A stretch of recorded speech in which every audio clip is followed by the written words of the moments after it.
Seperti partai politik lainnya yang ada saat ini, Partai Solidaritas Indonesia Cabang Sumatera Selatan kini mulai melakukan proses penjaringan dan pendaftaran calon legislatif yang akan mengikuti ajang pemilu 2024 mendatang.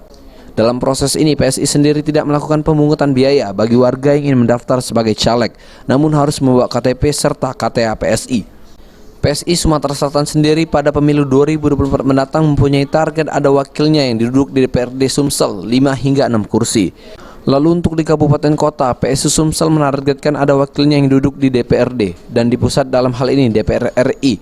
PSI Sumsel menargetkan 2 orang wakilnya bisa duduk di kursi Senayan. Mudah-mudahan di Sumsel saya dapat 5 kursi sampai 6 kursi. DPRD Sumsel DPRD provinsi. Oh, provinsi ya. Kalau untuk kabupaten kota kita ada target mungkin Pak, daerah mana mungkin yang akan jadi? Mudah-mudahan setiap kabupaten kota kita mendapatkan kursi, karena kita sudah lengkap strukturnya. Untuk RI Pak? RI kita target 2 Pak, dapil 1, dapil 2. Bapak sendiri mencalon di... Saya DPR RI.